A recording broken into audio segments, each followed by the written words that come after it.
कल्याण लोकसभेमध्ये विविध विकास कामं जी आहेत ही सुरू आहेत.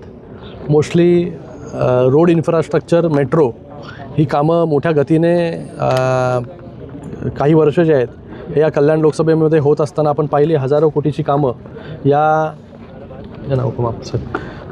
कल्याण लोकसभेमध्ये होत आहेत. आणि आत्ताच ऑथॉरिटी MMRD ऑथॉरिटीची मीटिंग माननीय उपमुख्यमंत्री एकनाथजी शिंदे साहेबांच्या नेतृत्वाखाली झाली आणि त्याच्यामध्ये या कल्याण लोकसभेमध्ये 5,500 कोटीची कामं जी आहेत ही त्याला मंजुरी मिळाली. आज आपण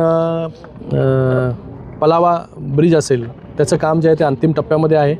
ते त्या 2-3 महिन्यांमध्ये जे काम हे पूर्ण होईल. रेल्वेची परवानगी तिथे ब्लॉकसाठी पाहिजे जेणेकरून गर्डर लॉन्चिंग जो आहे तो त्या ठिकाणी होईल. मग तो झाल्यानंतर दोन्ही पलावा पूल जे आहेत हे फंक्शनल होतील. मोठ्या प्रमाणामध्ये ट्रॅफिकचा प्रॉब्लेम जो आहे तो सुटेल.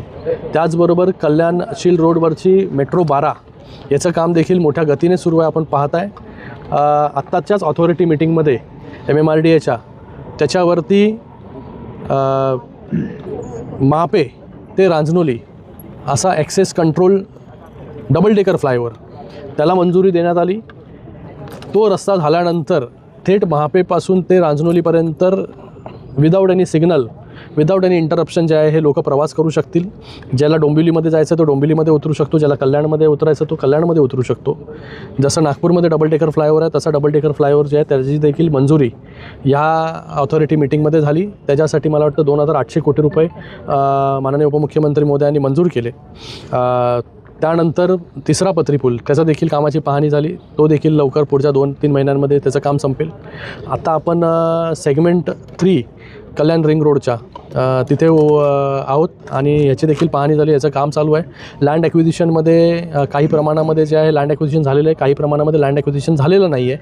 येणाऱ्या 5-6 दिवसामध्ये MMRDA बरोबर मीटिंग होईल KDMCची. त्याच्यामध्ये लँड ॲक्विजिशनचे जे प्रॉब्लेम्स काय प्रॉब्लेम्स आहेत त्याच्यावरती चर्चा होईल आणि ते लँड ॲक्विजिशनचे प्रॉब्लेम्स देखील संपतील. तर तो सेगमेंट 3 जो दुर्गाडीपासून ते मोढागावपर्यंत आहे आणि त्यानंतर कालच्याच ऑथॉरिटी मीटिंगमध्ये सेगमेंट 2ला देखील मंजुरी मिळालेली आहे. हा सेगमेंट 2 हा काटई नाक्यापर्यंत त्या ठिकाणी जातो आहे.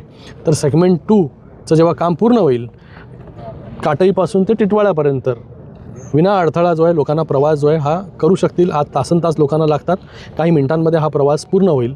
त्याचबरोबर कडू बोल वृत्तवाहिनी, सत्याचा कडवट आवाज.